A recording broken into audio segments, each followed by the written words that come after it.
trying to be the son of a rich man, I mean, it was whipped out of you very quickly. Really? Oh yeah. It was Wow. stamped out completely very quickly. I was like, and it gave that instant value for labor.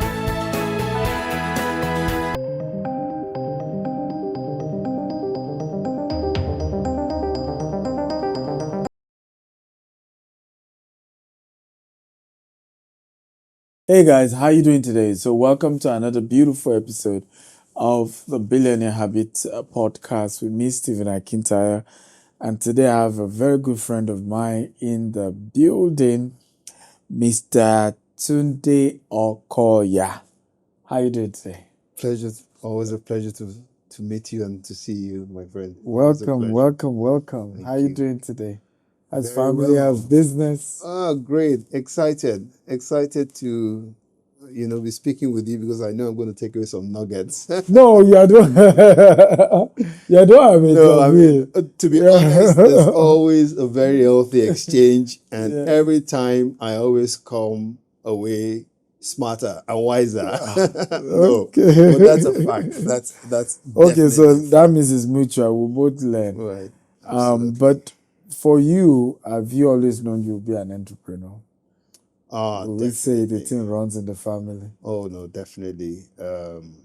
I've always liked the art of commerce, the art of exchange, and of course, my father being a very great inspiration. Ever since we were growing up, I mean, from primary school, our holidays were always spent working in Eleganza departmental stores, then as it was called, in Idumota. Wow. And our job very early on was it's just like a typical shop right now, but the Yeah. difference is, in order to reduce shrinkage, pilferage, the customers were not allowed to take their bags to the till. Yeah. So our job was to take the bags after they've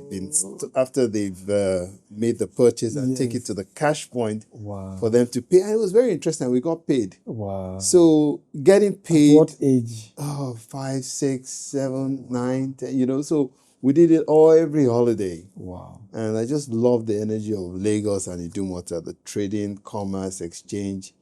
So yeah, it was just great affinity for that energy. So that just told you this is what I'm going to do.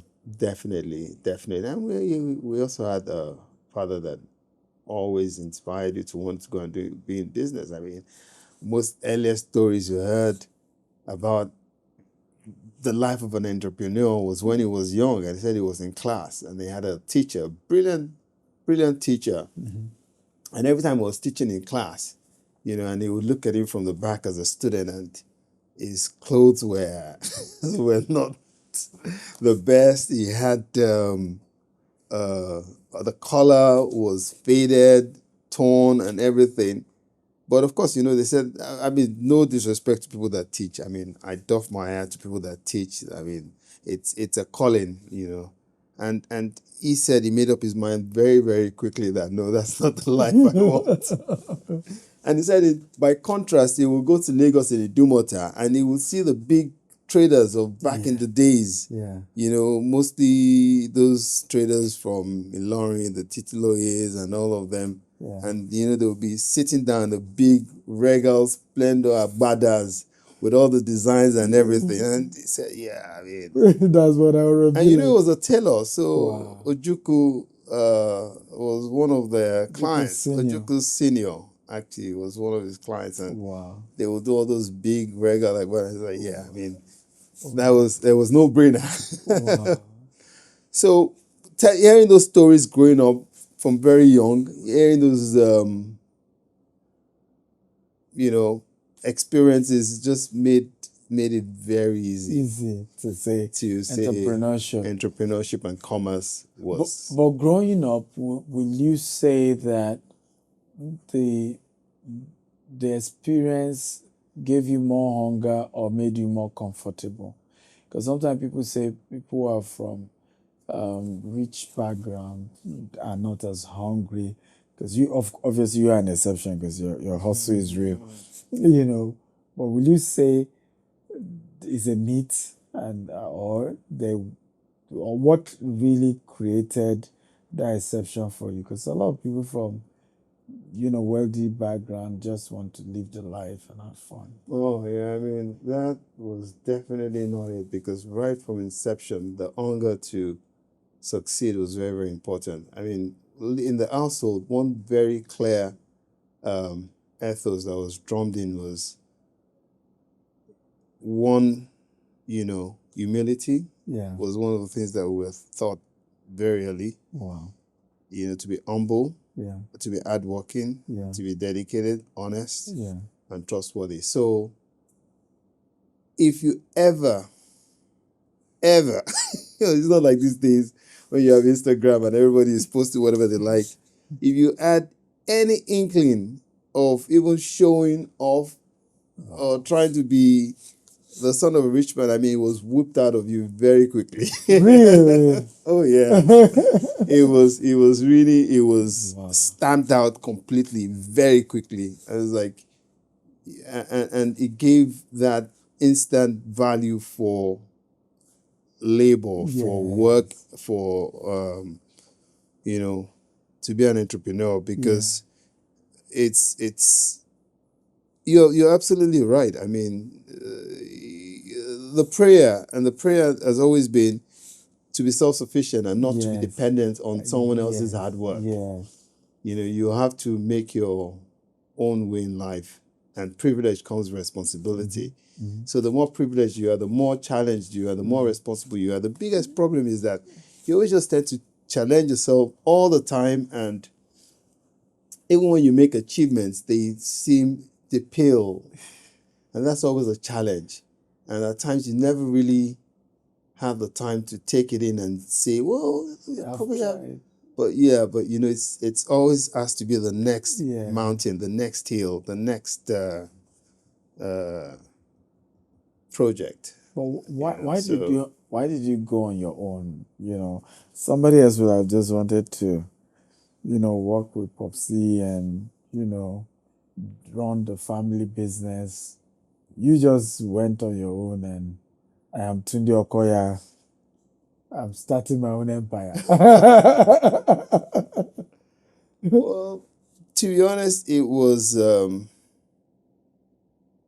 I've always said something, and it's always drummed this thing into all the kids, that what matters the most. It's just like when Igbos have, or even old traditional people in commerce and trade. When you're under the tutelage of someone who actually takes you under their wings, and they actually train you. After a while, you take your freedom and you go and start your business. So for me, that was the way it sort of turned out to be. Under the group, I was like group managing director. I was in charge of all the factories. Wow. And we were doing very well, extremely well. They still are doing very well. And what I learned, the entire experience, the entire knowledge is worth, you can't put a value to it. You just can't put a value to that. So after doing that for over 20 years, I thought, okay, well. So you worked with your dad for 20 years? Yeah, over 20 years. And I know. Okay. You paid your dues. Yeah, so exactly. So I thought, well, now I paid my dues. Let me go and try and see if I can put those skills to work for me. And we thank God. We give God the glory. How many years now on your own? Over a decade. Wow. Yeah, over a decade, well over a decade. So, I mean, I still help out where there's stuff to be done, where there's a need, but focus full-time on my own business. It's actually well over a decade. Wow. So, and in that process, you needed to start reinventing yourself, redefining yourself. When you're a CEO in a top corporate organization, and then the structures are there, the capacity, the manpower is there, it's a totally different kettle of fish when you When you start, you are bootstrapping. yeah, you're kind of. bootstrapping exactly, Yeah. and you probably don't have access to top talent Yes. and Yes. and brand, Yeah. and so And now you have to bear your own name. now you have to bear your own name. You have to do everything from the scratch Yeah. and build build your business all from the beginning, and that's the challenge. That's the whole idea of entrepreneurship, and so you either enjoy that journey, and or if you don't, and if you're doing it only for financial returns, it's obviously you're going to burn out very quickly, and it's not going to you're not going to enjoy the journey. Yeah. And the whole thing is enjoying that journey, trying to make a difference, solving a problem as entrepreneurs should, and being innovative, constantly thinking out of the box, constantly challenged and finding ways around it to solve that same problem. I guess that's the thrill, and that's what keeps you awake every day, keeps you in the office, and and swinging for the fences. What was the first business or the first product when you left and started your own? So the idea initially was to continue with the production of the cooler boxes in one of the factories, Okay. which we did for a while, but we weren't getting the scale that we could get at that time in terms of returns and everything, because it was the whole idea was scale, economies of scale. And since we weren't getting the scale, so we did. We had someone come into our office one day. He wanted insulation, and of course, I mean, the whole concept of the thermal boxes to insulate it, but he wanted it for a house, not for a picnic box. Yeah. So he had a site somewhere in Niger Delta. It was for an oil and gas company. And so he just said, no, just come to site, and you come and put your installation into it.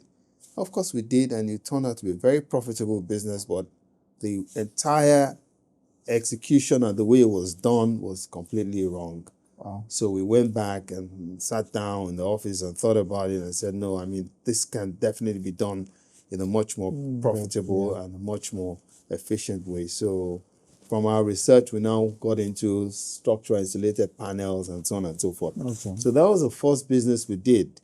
And from there, we got into doing that for people that in the agricultural sector, cold rooms, cold chain. Yeah.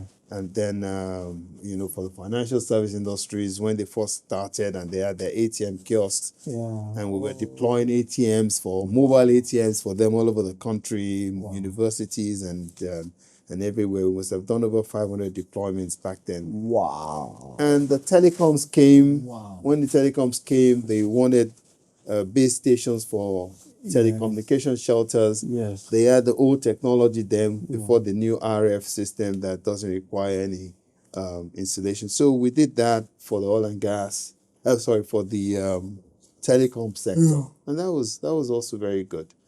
So constantly, we were changing to market demands and market needs, and we found out that we had a versatile product that could be adapted to so many different applications. Oil and gas, construction. So it's essentially a building material. But our driving factor from the beginning, the vision was to be a commodities company. Okay. To trade that was why our company was called Lands and Grant Commodities. We wanted to be in the fast-paced business of selling and buying commodities. And then at the end of the day, when you think about it, manufacturing and industry is trading at the end of the day. Yeah. The manufacturing and the trading that counts. That's true. So it's just that we're trading in a different way. Fantastic. So, for you, I mean, what will you say? Is it easier? I mean, you've seen it all. Is it easier? Because I've seen situations where people leave their parents' business and then start on their own. And people say, why did you leave your father's business? Why did you go start your own? And we've seen situations where people stay in their parents' business. Well, it was because they took continue from where their parents stopped. That's why it was easy for them. Right. We're having a new generation of second generation entrepreneurs. In rare cases, you have third generation who have come in after their dad. What will you say could be the right template, whether for parents watching this or for children who parents own businesses and they're likely to take over from their parents? That's a very difficult question. Like you said, you now have a new generation. This is the second generation. Ours is probably the third generation, the millennials. And what you find out continually is that, so let's start from millennials first, right? You find millennials that are, very opinionated, self-driven. Yes. And if you look at most of, even in the US, most big firms or most of the successful entrepreneurs we know now, you would hardly find them crossing to a third generation, taking over from them. I mean, look at Elon Musk, for example, or Bill Gates, or any of this so-called very, very popular entrepreneurs that we know now. Because millennials just have a mind of their own. They're not going to be, they usually always prefer not to be in the same business. Of course, there's some few exceptions. So that's the third generation. Now, second generation, which is perhaps our generation, we tend to be a bit more submissive. We kind of always have that deference for, our parents and the family legacy. More continuing humble. more humble, trying to continue the family legacy. And the way I see it, maintaining the legacy of the business is multidimensional. You could do it continuing with the conventional business. Or you could do it just redefining your own path, but still achieving the same results and still maintaining the same legacy. I mean, I don't know if Dangote will be a good example, but take Dangote, for example. I mean, Dan Tata, they were perhaps into some sort of trade, but is completely diversified. He really so I guess turned it around. So what I'm saying is, you could actually diversify the business, still being in industry, but just maybe a different industry altogether. Of course, you would always stand on the shoulders of those that went ahead of you. You would not exactly be bootstrapping right from the beginning. You would always leverage on the experience, the goodwill, the brand that had gone ahead of you, of the previous generation. But I think that by and large, it's always an individual call. But the most important thing at the end of the day is to maintain relevance in the economy and in the industrial sector.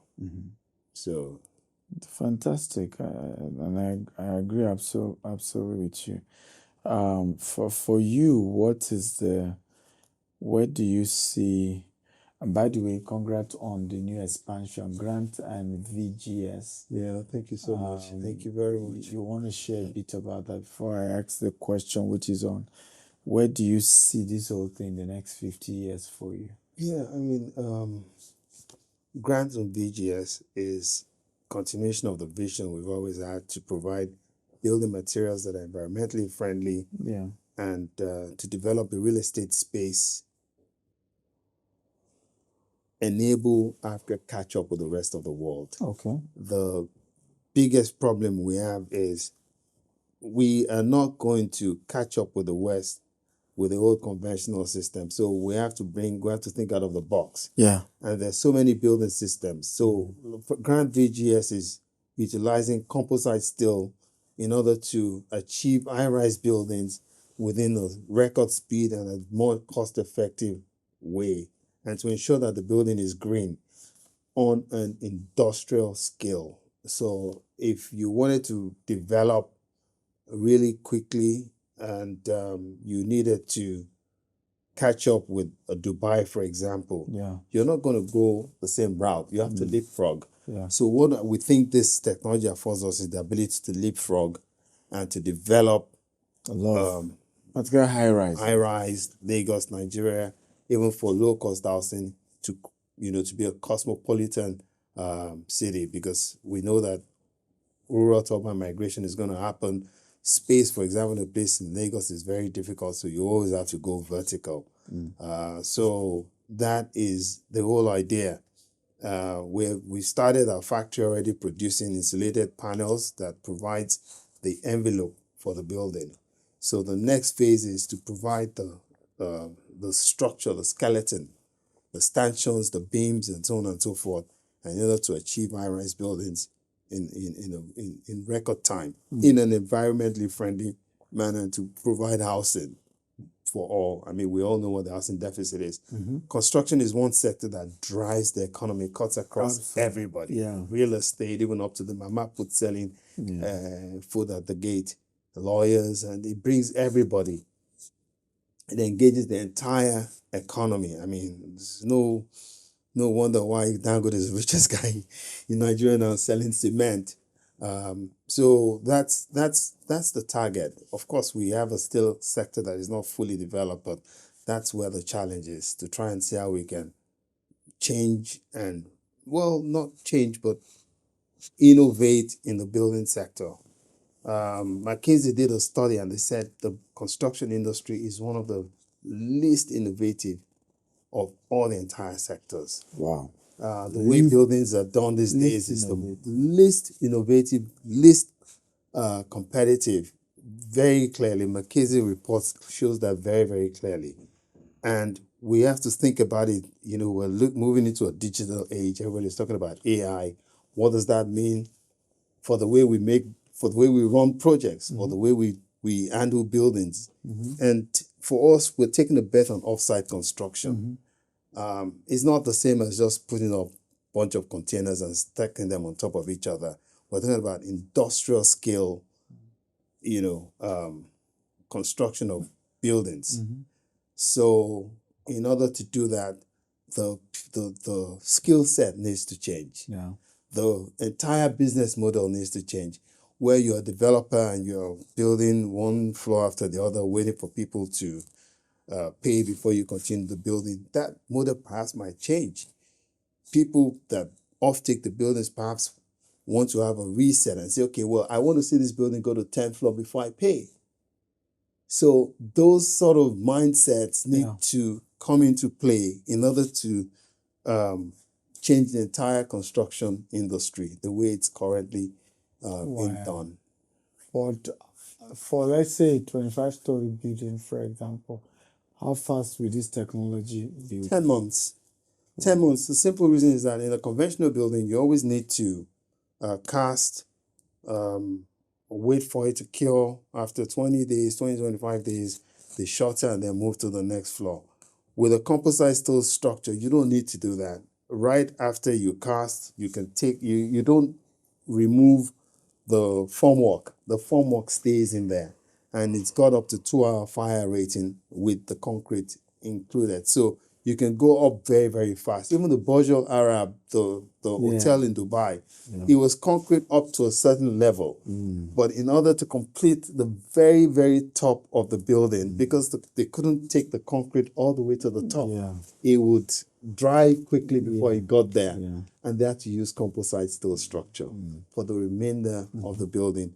And even they are changing now. The project in Saudi Arabia, the Neon project, a lot of them are not going to be done in the same way. They're looking at constantly pushing the envelopes, looking at new technologies, looking at more volumetric buildings, looking at so many other types of model.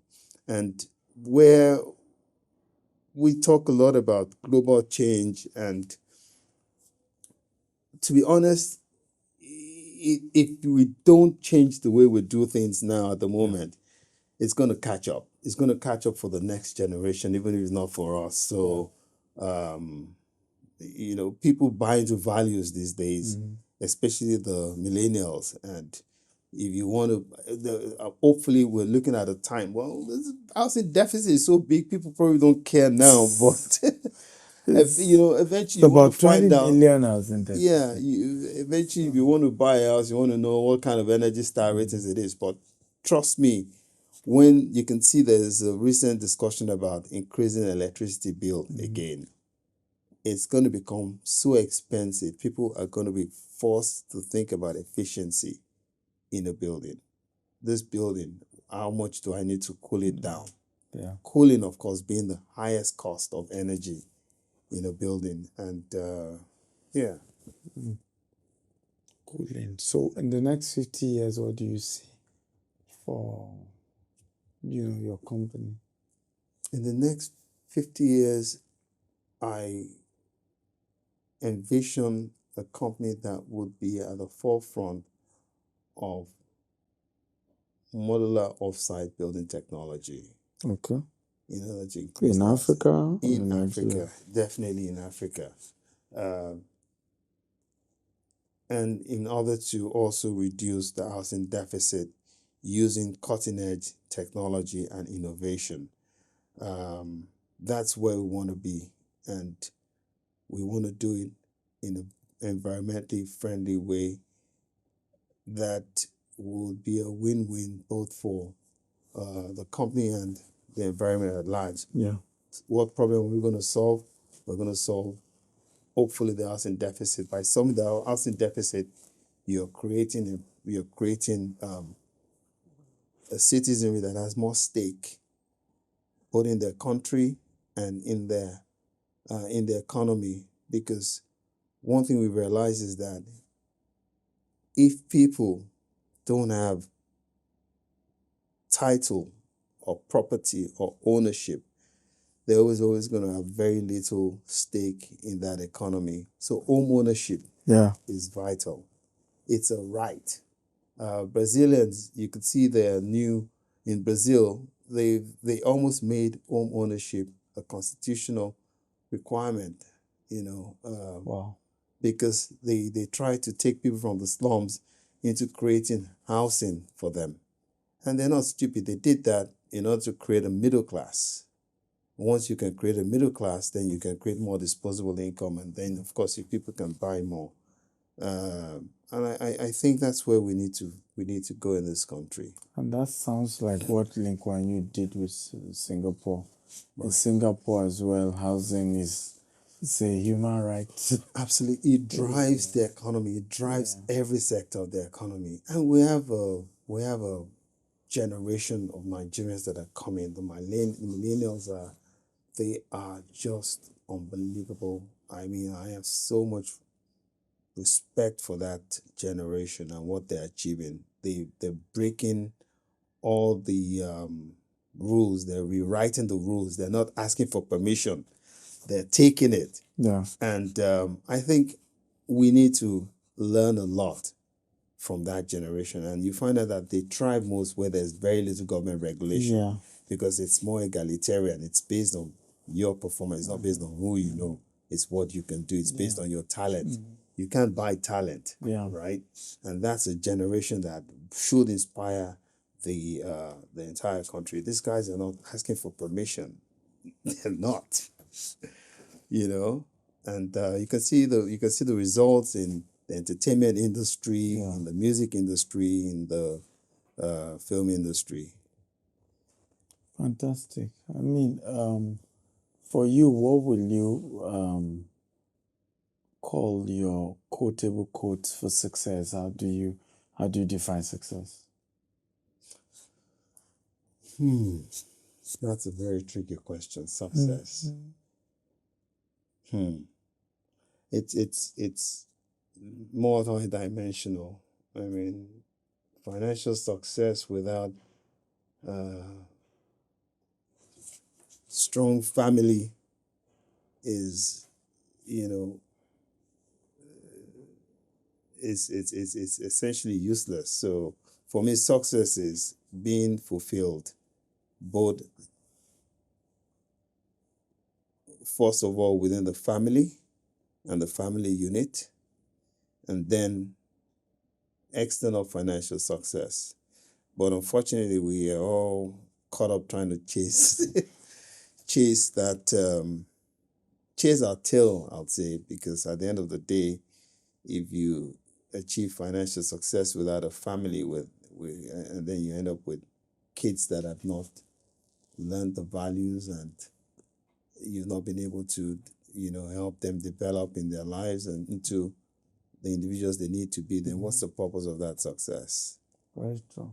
So yeah, that's So for you, success is holistic. Money you. plus family. Absolutely. Absolutely. And being most essentially, building a company that solves a problem. Yeah. That not just a company that is chasing the bottom line. Yeah. It must be able to achieve a change in society, essentially. If it doesn't do that, then there's no point. If Chief Razak Okoya were not to be your dad, what, in 2 sentences, how will you praise him? Oh, Were not to be your dad, and Oh. you're just a neutral person, but you have enough insight as to who he is, what he's been through, how he's come this far. And by the way, he did his 85th birthday recently. You guys were there. Right. That's a very, very interesting question. If he wasn't, I would say this is someone that,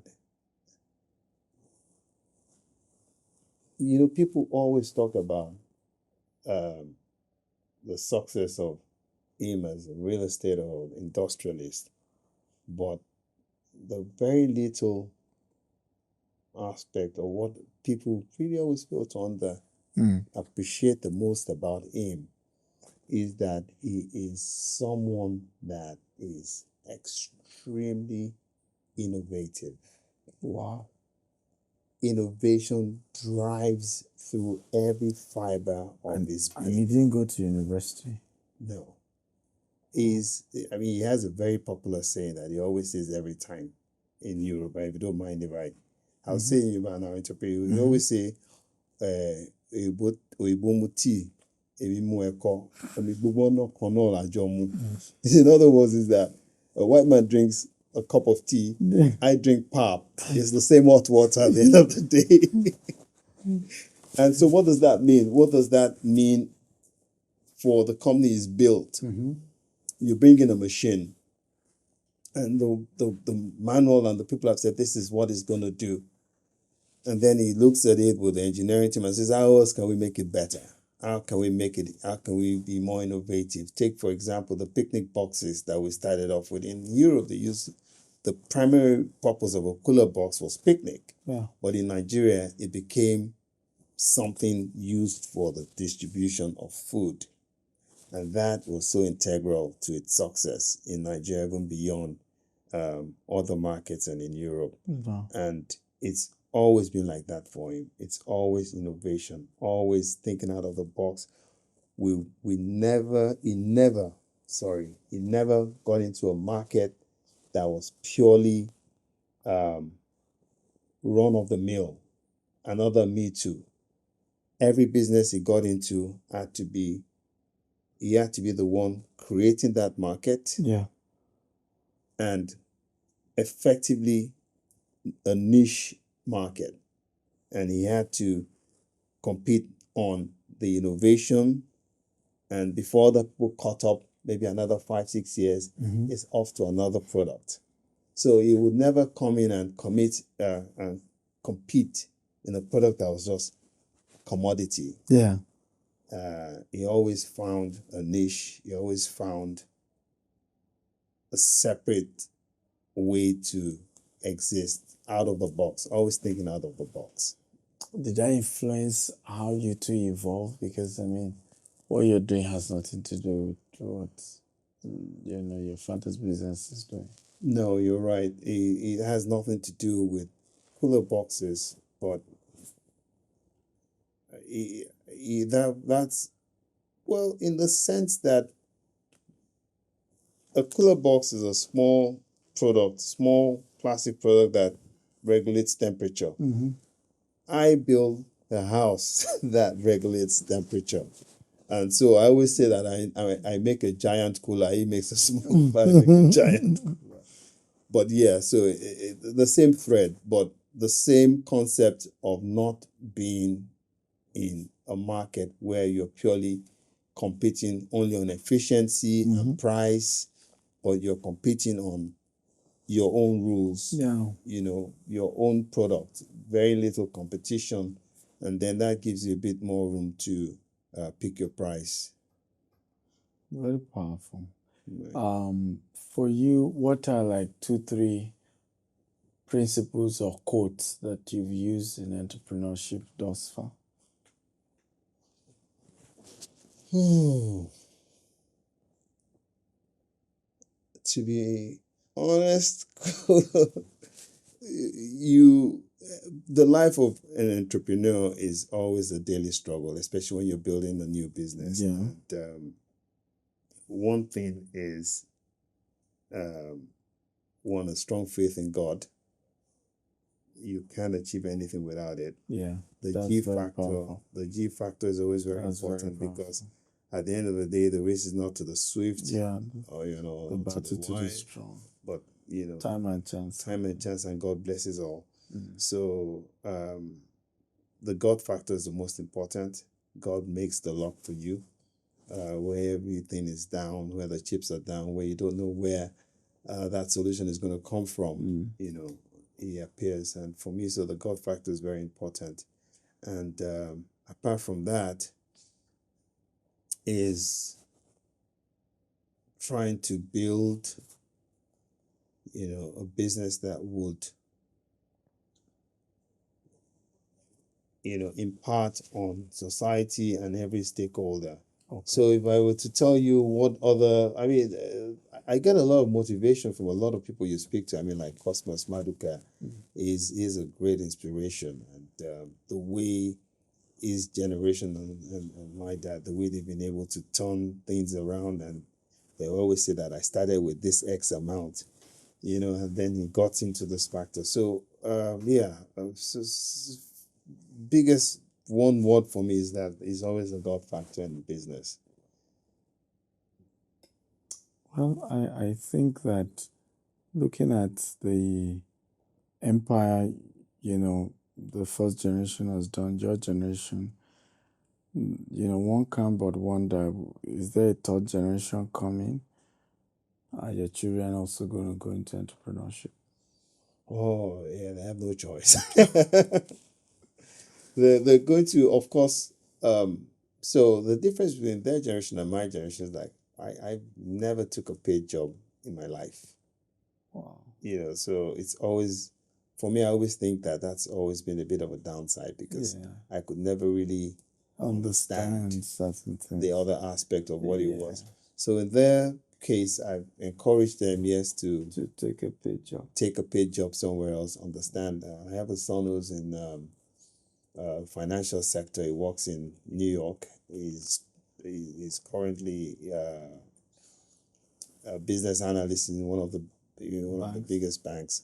So he's going to go into investment banking and hopefully wants to go and set up his own thing. So I didn't even bother trying to convince him or persuade him to say, "Oh, come, you have to come and join the business." I think things will take their natural course. People would always find what inspires them the most, what keeps them awake. Because they said if you find a passion, then you'll never get paid for the rest of your life. Because it's something you're always going to enjoy, it's something that's always going to be interesting for you. And so I think, so that's my take on it. Obviously, it's essential to look at the exit. What legacies you want to build? Is your business going to go beyond and transcend you? For me, those questions right now are still a bit far off.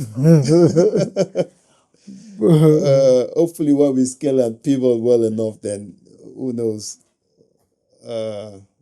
But we never get to the end, do we? I mean, this is a journey, it's not a destination. So I doubt if there will ever be a time where you don't feel like, yes. Actually, that have actually built a business ground up in society, you always find different career paths and people with questionable characters, and you can't even really explain the source of the wealth. And even those that can't explain the source of the wealth happens to be the ones that are showing the fake it till you make it scenario and giving the impression that life is all about. I saw one of your podcasts where the guy was very interested, like everybody trying to own a Rolls Royce. I mean, for goodness sake.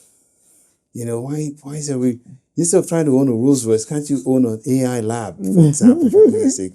Try and be the person who owns Creative Hub. Try and be the person who owns a tech shop. You know, and why would you put so much capital in luxury? I think it's something that is really, really a curse for the black man. It's not just a black man, a black man everywhere. I was watching a show on AI and chips and drams and everything. And this brilliant guy was giving the lecture on why they needed to take China out of the most advanced chips and leave them with the current chips, which they finally now gotten over to achieve the AI result. And in that class, all you could find were Chinese people. Half of everybody in that class were Chinese, for goodness sake. I was like, why is Africa in this conversation? Yeah, it's sad. But when there's a music video, I mean, you see us dancing. I'm not saying there's anything wrong with that, right? That's fine. But we also need to push the envelope in terms of science and technology, especially at this age. And the strangest and the most important is that we think that we need everybody to know it. We don't. We only need 1% of the 1% to know it.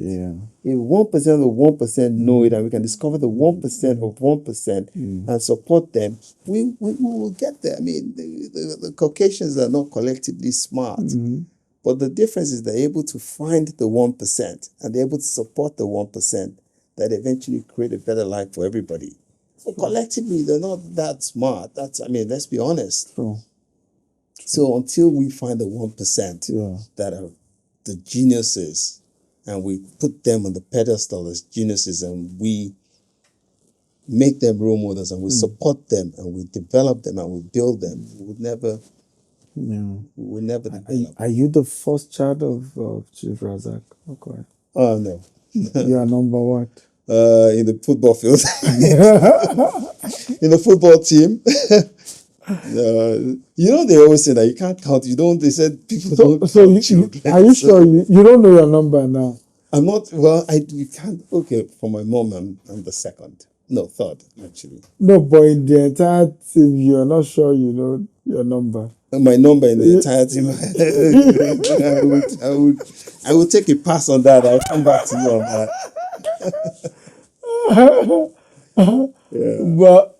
But interested. For people who are watching and are like in your shoes of my dad, wealthy entrepreneur, and I'm struggling because I've had this conversation of first generation entrepreneur, battling with how their children are. One, they almost always want to be different. I don't want to be like my dad. I don't want to do my thing. If someone is watching this as and is in that position, successful parent, struggling to understand where to fit in, and what is your advice for them? Where the kids are trying to find a way to fit into the business. That is the kid watching you now. He's a child of a very, very successful entrepreneur and is struggling to have his own voice. Like you have found your voice and created your part. I think like our generation, it was with our parents. You literally, if you're lucky and you liked what they did, it was fantastic. It was great. But not everybody likes. Yeah. So people, even amongst my students perhaps had a different vision. Yes. Perhaps they had a different dream to pursue. True. Well, fortunately for me, I never had any other vision. I wanted to be that. I wanted to be doing what he was doing. So I had no problems whatsoever. I probably wanted it to be done slightly differently than the way it was done, yes, but definitely I had the same ambition. So for someone who perhaps has the same vision and wants to continue in the legacy, I say what matters the most is for you to find what makes you happy. If you find what makes you happy, if it doesn't make you happy, you're going to be miserable for the rest of your life. Yeah. You need to find that you're happy and comfortable in the decisions you make. And don't second guess yourself. If you have the drive, the inspiration, the natural inclination to do a certain thing or pursue a certain dream, go do it. You just have to go do it. Because if you don't, you're going to live miserably for the rest of your life. And I like this Frank Sinatra song that says, I did it my way. Yeah. You know, I did it I did it my way. And that's I mean, at the end of the day, when you're 80-year-old or at your deathbed and you look back, and then you can say that I did it my way. Is that your song when you're 85, like your dad just did? And said, I pray and I wish that at 85, and if I were to write my obituary today now, that I would want to say that I accomplished everything on my own. I did it my way, and not knowing other. I did it my way, and I was happy, and I could live in my skin, and I could sleep. Doing it my way and achieving it. Because I mean, at the end of the day, that's what every single person, that's what drives them. If you're an entrepreneur, the resilience, the pain, the suffering has to account for something. And you're not going to do it if it's only financial. You're going to get tired and you're going to walk away. You're going to go do something else. I mean, all the Jeff Bezos of this world, and that's the key thing. Got to do your way. Yeah. Well, ladies and gentlemen, I want to say we've had a great conversation, and I'm happy having someone like you because, like I said, there's a whole new generation of young people who are mentally rebellious and are trying to figure out. And I think the way you've done it is a model for such people to study. Because you're building your own empire, massive stuff. I mean, you're just quiet. A lot of people don't even know much about you, right? This might be the biggest, platform that will help a lot of people to hear more about you. And you've done a non-confrontational, just do your thing and you're just pushing your stuff. And the way you're going, definitely, we already have, perhaps a greater than Razak Okoya in the making. Thank you so much. Thank you very much. Congratulations, and thank you for sharing your story with us. Thank you so much, Doctor. Like I said, it's always a pleasure coming here and being with you. And I honestly mean that. I remember the first course I attended, the program where you had lectured, and I always come up with a lot of nuggets. I mean, and it's very clear that you are definitely one of the brightest spots in this generation, torch in this generation. And the values that you espouse are very key, very important for those coming behind. I know that you're a man of faith, and that's very important. Thank you. And I think that this generation needs to learn and believe that, the G factor is the most important. Yes. Yes. And when in Nigeria, my dad put that sign there, Oluwani Shola. My younger me, like, what does that mean? When I got on the street, I realized, I said, yes. Yes. So thank you so much for this platform. Thank you. And always constantly happy to always learn from you. Thank you. And thank you for the opportunity again. Thank you, sir. Thank you. I appreciate it. Guys, so that's the end of another beautiful episode of the Billionaire Habit with me. Please get this episode across to people who are like second generation entrepreneurs. I think there's so much to learn. This session, that of entrepreneurship, is something I'm intentionally pushing because we need to we need to get it right with wealth, right? Wealth ending at the first generation, is not right? We need it to be able to continue second, third, including if that they are not necessarily inheriting their parents' company. Like in his own case, in Topper's case, he took the company forward from his dad. In your case, you totally have started your own business, outside of what your dad is doing. Your dad's business is doing well. You are growing yours as well. So people need to know it can be done here as well. And we need to end that circle where, the father started it, then by the time the children, everything is gone. Right. And so I hope this will inspire a lot of people. Have a great day. See you next episode. Bye-bye.